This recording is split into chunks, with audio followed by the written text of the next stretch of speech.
మన Chiranjeevi vascular and multi speciality hospital దేశంలోనే best vascular and endovascular facilities and all multi speciality care. నమస్తే, welcome to Suman TV. నేను Padmini. Rotator cuff ఇంజురీతో పవన్ కళ్యాణ్ గారు బాధపడటం, ఆయన ముంబైలో సర్జరీ చేయించుకోవడం అనేది అందరికీ తెలిసినటువంటి విషయమే. అయితే ఈ రొటేటర్ కఫ్ ఇంజురీ అనేది ఇప్పుడు బాగా వైరల్ అవుతున్నటువంటి టాపిక్. అసలు ఎవరెవరు ఈ రొటేటర్ కఫ్ ఇంజురీతో బాధపడతారు, ఎటువంటి జాగ్రత్తలు తీసుకోవాలి, ఇవన్నీ మనకి వివరించడానికి మనతో పాటు సిద్ధంగా ఉన్నారు senior orthopaedic consultant surgeon doctor Trilok గారు ఉన్నారు. మాట్లాడదాం. త్రిలోక్ గారు నమస్కారం అండి. నమస్తే.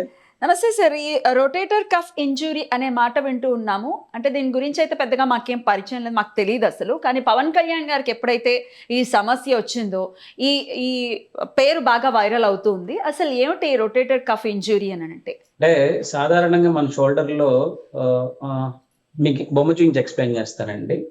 సాధారణంగా ఇది మన షోల్డర్ జాయింట్ అన్నమాట. ఇందులో ఇది మన చెయ్యి హ్యూమరస్ అంటాం, ఈ బోన్. అంతేకాకుండా ఇది గ్లినాయిడ్, అంటే ఇది ఒక కప్ అన్నమాట. సో ఈ షోల్డర్ మూవ్మెంట్స్ అవడానికి ఈ మజిల్స్ అనేవి ఉంటాయి, వీటిని రొటేటర్ కఫ్ మజిల్స్ అంటారు. సో ఎప్పుడైతే ఈ మజిల్స్ లో టేర్ అవుతుందో లేకపోతే చినిగిపోతుందో అప్పుడు ఈ మూమెంట్స్ అనేవి మనకి ఇబ్బంది అవుతూ ఉంటాయి. సో దాన్నే రొటేటర్ కఫ్ మజిల్స్ అంటారు. అవి పని చేయకపోవడం వల్ల జరిగే ఇబ్బందినే రొటేటర్ కఫ్ టేర్ వల్ల వచ్చింది అని చెప్తా ఉంటారు. అయితే ఈ భుజం గాయం మరియు చేతి కదలిక మధ్య ఏర్పడినటువంటి ఈ సమస్య అసలు మనం ఫస్ట్ ఎట్లా దాన్ని ఐడెంటిఫై చేయొచ్చు? అంటే ఇక్కడ ఏదో టేర్ ఉంది అనేది మనకి ఏమైనా సిమ్టమ్స్ ఉంటాయా? సో ఈ రొటేటర్ కఫ్ మజిల్స్ అనేవి మన షోల్డర్ మూవ్మెంట్స్ హెల్ప్ చేస్తూ ఉంటాయి.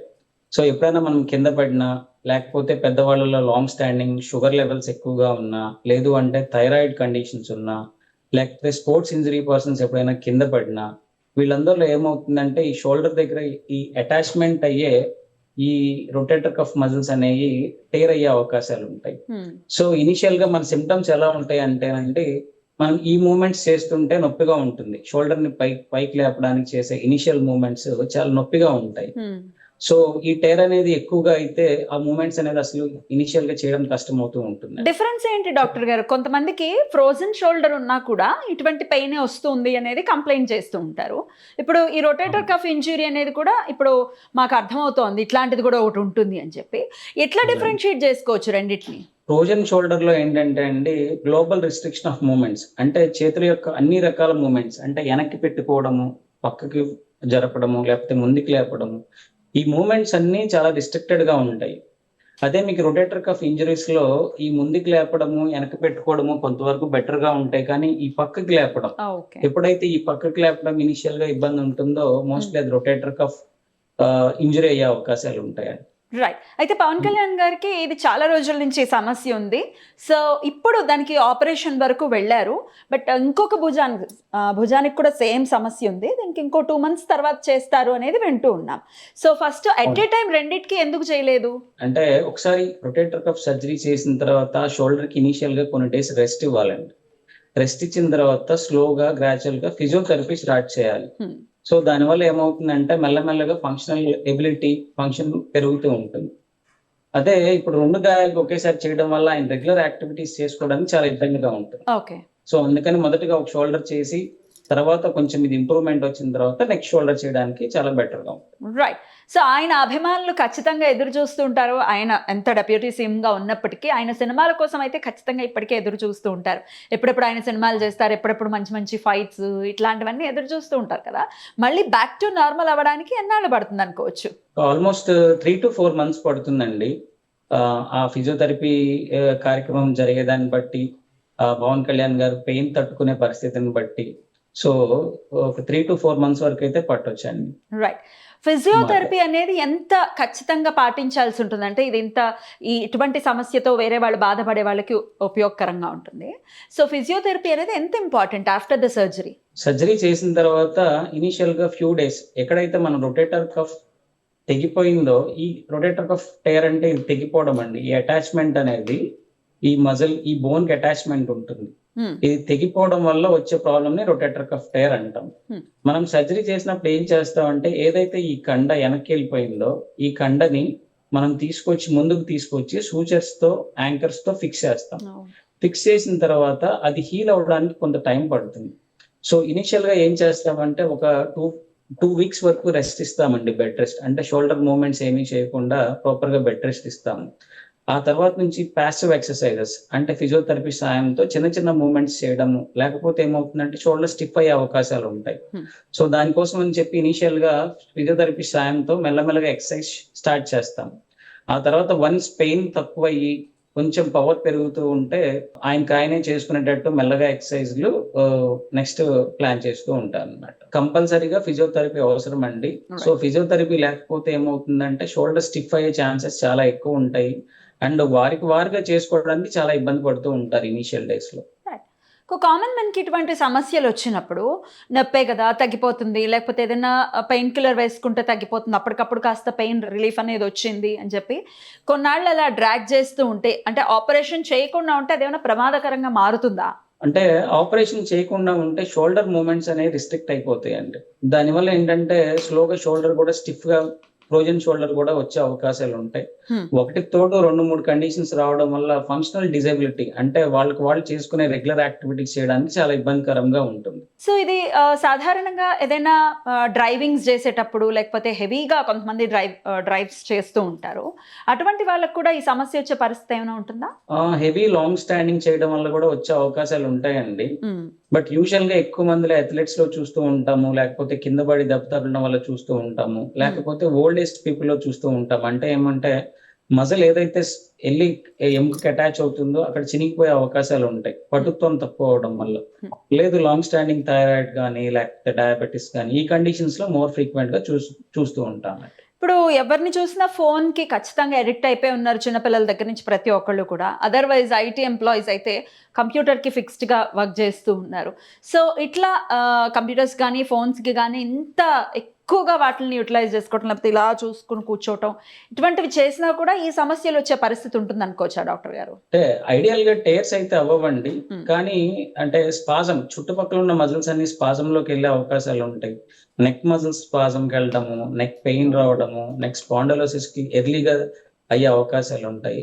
దాంతో పాటు షోల్డర్ స్టిఫ్నెస్, లేకపోతే ఎల్బో స్టిఫ్నెస్, లేకపోతే రిస్ట్ స్టిఫ్నెస్ ఇవి కూడా వచ్చే అవకాశాలు ఉంటాయి. సో అసలు ఇవన్నీ రాకుండా ఉండాలి అని అంటే జాగ్రత్తలు ఏం తీసుకోవాల్సి ఉంటుంది డాక్టర్ గారు? ఇది రాకుండా ఉండాలి అంటే రెగ్యులర్ స్ట్రెచ్చింగ్ ఎక్సర్సైజ్ చేసుకోవాలండి. షోల్డర్ కి, ఎల్బోస్ కి, రిస్ట్ కి రోజు రెగ్యులర్ గా జస్ట్ డైలీ స్ట్రెచ్చింగ్ ఎక్సర్సైజ్ చేసుకోవడం వల్ల చాలా వరకు వీటిని మనము రాకుండా చూసుకోవచ్చు. నెక్స్ట్ ఎవరికైనా షుగర్ ఉంటే కనుక షుగర్ కంట్రోల్లో ఉంచుకోవడము, థైరాయిడ్ కంట్రోల్లో ఉంచుకోవడము. సో వాళ్ళ యాక్టివిటీని బట్టి ఎప్పుడైనా ఇనిషియల్ ఫేజెస్ లో నొప్పి వస్తూ ఉంటే ఒకసారి ఆర్థోపెడిక్ సర్జన్కి వెళ్ళి కలవడము, ఇనిషియల్ గా ఎవాల్యుయేషన్ చేయించుకోవడం వల్ల దీన్ని మరింత తీవ్రతరం అవ్వకుండా లేకపోతే రాకుండా చూసుకోవడానికి చాలా ఉపయోగపడుతుంది. ఖచ్చితంగా అండి, ఇనిషియల్ గానే మనం దాన్ని గుర్తించాల్సి ఉంటుంది అని చెప్తూ ఉన్నారు. చాలా మంది అంటే పడుకున్నప్పుడు ఇలా నెక్ పట్టేసిందని కొంతమంది అంటారు, భుజం పట్టేసిందని అనుకుంటూ ఉంటారు, అది మళ్ళీ నిద్దట్లోనే సర్దుకుంటుంది అని కూడా అంటూ ఉంటారు. అది సెట్ అవ్వట్లేదు అంటే ఖచ్చితంగా డాక్టర్ని చూడాల్సి ఉంటుందా? అంటే 1-2 రోజులు తగ్గకపోతే మొదటిగా మనం వేడి నీళ్ళు కాపడం పెట్టుకోవడం, చిన్న చిన్న స్ట్రెచ్చింగ్ ఎక్సర్సైజ్ చేసుకోవడం, జెంటల్ గా 1-2 రోజులు చూడడము, వాటితో తగ్గకపోతే ఇనీషియల్ ఎవాల్యుయేషన్ ఒకసారి డాక్టర్ గారి దగ్గరికి వచ్చి ఎవాల్యుయేట్ చేయించుకుంటే ఇట్స్ బెటర్. అంటే తర్వాత మళ్ళీ అది ఎక్కువ అవ్వకుండా మనము చూసుకోవచ్చు అన్నమాట. అయితే ఆపరేషన్ ఎలా చేస్తారు డాక్టర్ గారు? దానికి ఎంత టైం పడుతుంది? అలాగే ఒక్కసారి ఆపరేషన్ అయిపోయింది అంటే ఇంకా సమస్య మొత్తం సాల్వ్ అయిపోయినట్టుగానే కన్సిడర్ చేయొచ్చా? యూజువల్ గా రొటేటర్ కఫ్ టైర్స్ అనేవి 2 రకాలుగా ఉంటాయండి. Either partial tear or full tear. Partial tear అంటే ఏంటంటే సగం చిరిగిపోవడం, ఫుల్ టైర్ అంటే మొత్తం చిరిగిపోవడం. చాలా ఎక్కువ మందిలో పార్షియల్ టైర్స్ ఉంటూ ఉంటాయి. వాళ్ళకి ఇనిషియల్ గా పిఆర్పి థెరపీ కానీ రెగ్యులర్ ఫిజియోథెరపీ చేయడం వల్ల చాలా వరకు ఇంప్రూవ్మెంట్ వస్తుంది. ఎవరికైతే ఫుల్ టైర్స్ ఉన్నాయో, ఎవరికైతే షోల్డర్ మూమెంట్స్ ఫ్రీగా రావట్లేదు, ఈ అబ్డక్షన్ మూమెంట్ అనేది చాలా ఇబ్బందిగా ఉందో వాళ్ళకి సర్జరీ, ఎంఆర్ఐ స్కాన్ చేయిస్తామండి. ఎంఆర్ఐ స్కాన్ లో మనకి ఆ షోల్డర్ చుట్టూ ఉండే 4 muscles, rotator cuff muscles 1 tier అయిందా, 2 టైర్ అయిందా, 3 టైర్ అయిందా చూసుకుంటాము. చూసుకొని దాన్ని బట్టి రిపేర్ ప్రాసెస్ అనేది పెట్టుకుంటాం అన్నమాట. యూజువల్ గా సాధారణంగా ఈ సర్జరీ ఆర్థ్రోస్కోపిక్ సర్జరీ అంటామండి. అంటే కీ హోల్ సర్జరీ అన్నమాట. షోల్డర్ కి చిన్న చిన్న బొక్కలు పెట్టేసేసి లోపలికి స్కోప్ పెట్టి కెమెరా ద్వారా టీవీలో చేస్తూ ఉంటాం. సో ఈ సర్జరీస్ లో ఏంటంటే యూజువల్ గా ఏదైతే ఈ కండ తెగిపోయిందో, ఈ కండ తెగిపోయిన తర్వాత కొంతవరకు వెనక్కి వెళ్ళే అవకాశాలు ఉంటాయండి. సో వీటిని ఏం చేస్తామంటే ఈ ఎముకలో సూచర్ యాంకర్స్ అని ఉంటారు. సూచర్ యాంకర్స్ అని ఇంప్లాంట్స్ ఉంటాయి అన్నమాట. వాటిని ఎముకలో పెట్టేసేసి వాటికి వచ్చే దారాలు ఉంటాయి. ఆ దారాలతో ఏదైతే ఈ రొటేటర్ కఫ్ మజిల్ చినిగిపోయిందో దాన్ని వెనక్కి లాగి మళ్ళీ అదే పొజిషన్ లో కుడతామన్నమాట. కుట్టిన తర్వాత దానికి అది అతుక్కోవడానికి కొంచెం టైం పడుతుంది. అప్పటి వరకు కొన్ని రోజులు రెస్ట్ ఇచ్చి దాన్ని అతుక్కోవడానికి, స్ట్రెంత్ పెరగడానికి టాబ్లెట్స్ అనేవి ప్రొవైడ్ చేసి స్లోలీ మెల్లగా తర్వాత ఫిజియోథెరపీ స్టార్ట్ చేసుకుంటాం. డిజాల్వబుల్ సూచర్స్ ఉంటాయా డాక్టర్ గారు? అవి డిజాల్వబుల్ సూచర్ కాదండి. ఆ సూచర్ యాంకర్స్ డిజాల్వబుల్ ఉంటాయి.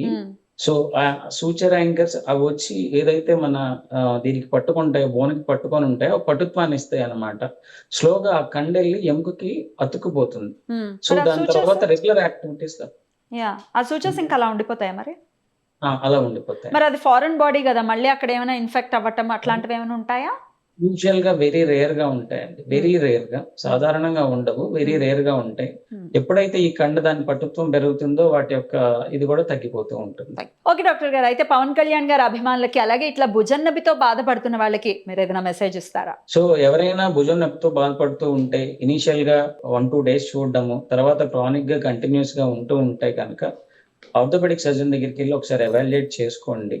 సో ఇది పేషెంట్ ఎవరికైనా కింద పడడం వల్ల కానీ, లాంగ్ స్టాండింగ్ థైరాయిడ్ కానీ, లేకపోతే వెరీ డిసబిలిటింగ్ కోమార్బిడ్ కండిషన్స్ కానీ, diabetes, hyper tension, shoulder tight గా అయిపోతుంది, షోల్డర్ మూమెంట్స్ రిస్ట్రిక్ట్ అయిపోతున్నాయి, లేకపోతే షోల్డర్ లేపలేకపోతున్నారు, వీరందరూ ఇనీషియల్ గా ఒకసారి ఆర్థోపెడిక్ సర్జన్ దగ్గరికి వెళ్ళి ఎవాల్యుయేట్ చేయించుకొని వాళ్ళ కండిషన్ చూసుకొని దాన్ని బట్టి ఫర్దర్ గా ఫిజియోథెరపీ చేయించుకోవడమా, లేకపోతే డయాగ్నోస్టిక్ టెస్ట్ చేయించుకోవడమా.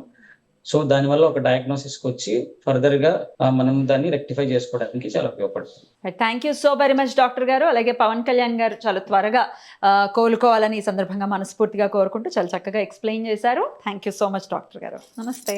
థ్యాంక్స్ అండి. థ్యాంక్స్.